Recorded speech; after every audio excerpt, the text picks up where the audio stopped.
Hi everyone. So I wanted to record something showing some of the considerations that I mentioned regarding what to take into account and the kind of questions you need to think about when delineating in an urban setting.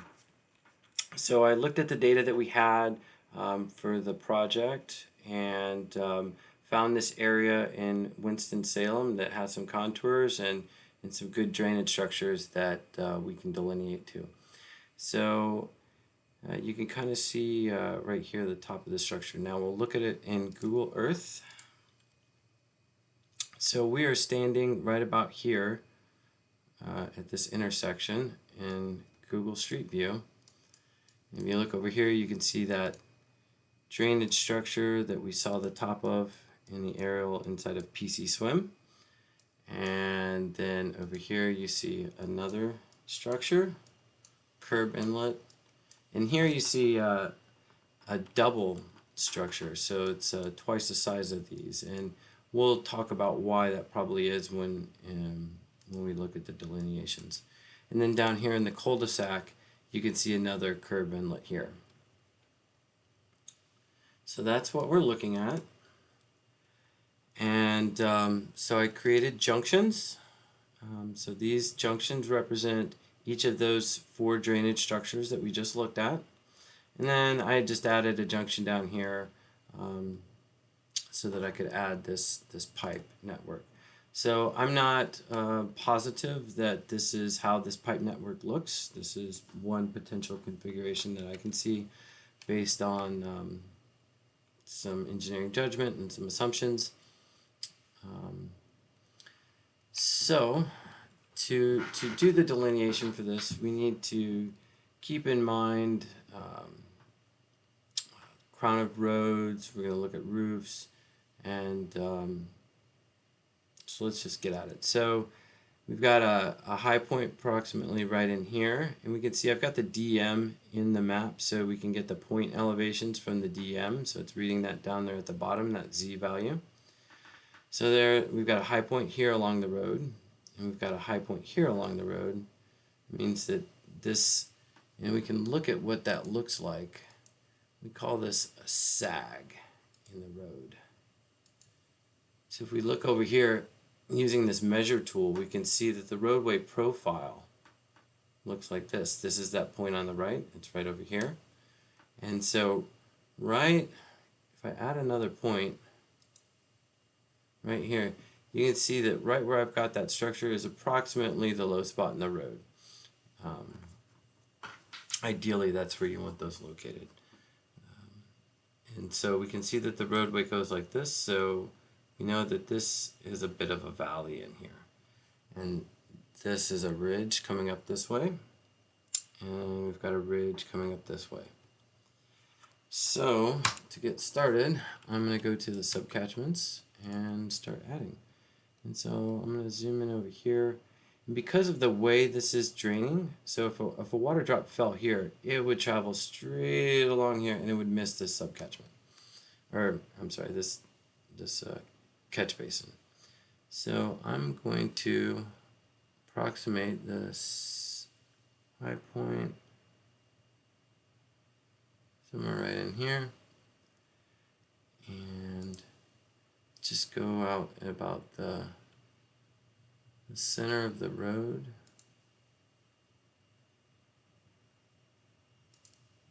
And if you think about it, because the road is also sloped,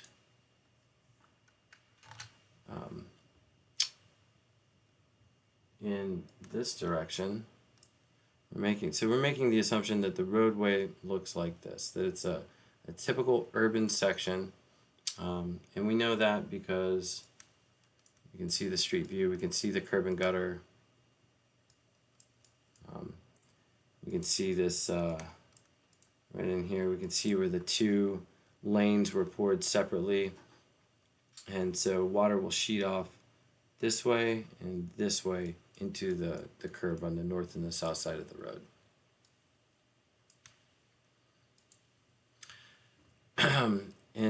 And because the road is got like a compound curve, I'm not sure if that's the proper term, but you've got the slope of the road going down, and then also the slope of the road going this way. Water will sheet down this way, so this catch basin will look somewhat like that. And similarly, on this side, we'll have a similar scenario. So going up somewhere around here is my high point. I'm going to follow the curb and gutter because not much else is going to get into that catch basin. All right, now we've got those delineated. We can zoom out here. We can look at, this is a much larger area that's going to be draining down here to this double curb inlet. So it will look something like this. So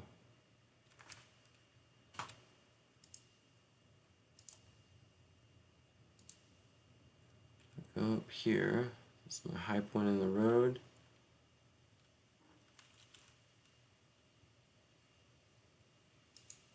Crossing perpendicular to the contours. Now I've got a roof here and I can't really see the whole thing. I'm just going to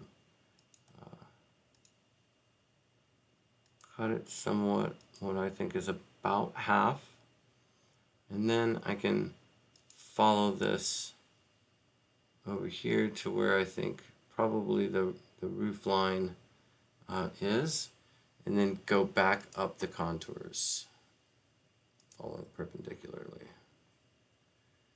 Similarly, we're just hitting another roof and we can see this ridge line here and water sheeting down this way. So I'm going to make the assumption that anything that falls over here is going to drain this way and not get into our subcatchment. Follow this back along here.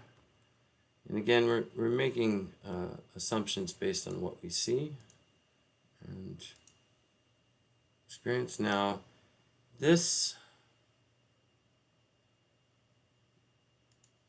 roof, I'm going to make the assumption that this this portion of the roof right here looks like possibly a garage, and the rest of the roof, I'm going to make the assumption that this all drains down this way. And so this part of the roof will not get into our subcatchment. And I'll go up here. And I'm going to stop at the approximately at the curb.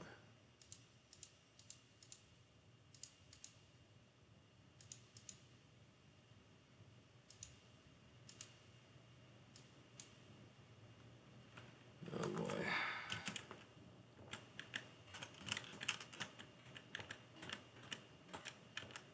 Made a mistake. I just hit Control Z to undo my mistake. And so I'm going right along the curb. It's kind of hard to tell, but I'm doing the best I can given the data that I have.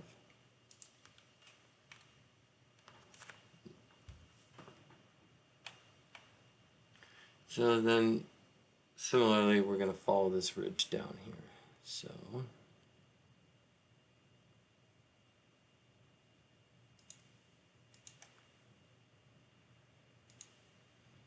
pretty much all of that structure, I think, goes into our subcatchment.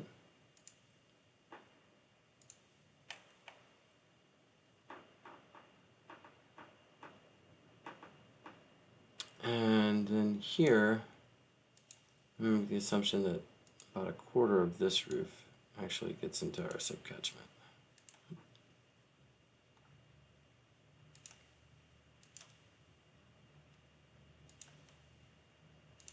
And if I click on these yellow dots, that will ensure that I'm snapping directly to the other subcatchments, because we don't want to have any gaps or overlaps in our subcatchments, because then we will either be undercounting or double counting rainfall.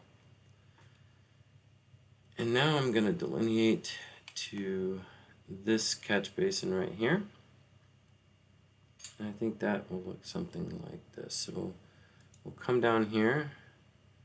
And we're going to split some of this roof. Take this. And come off of this structure. Something.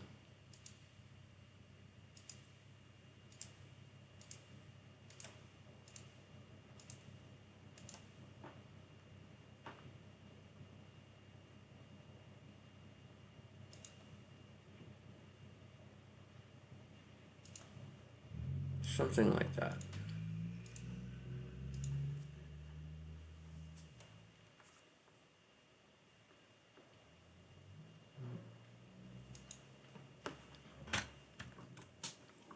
Okay, so as I mentioned earlier, the drainage area to this catchment or catch basin right here is much larger. So that's approximately 5 acres versus the drainage area to this is 0.06, 0.12, and this is about 0.9. So you see a much larger area. That's why they've got double inlets right there.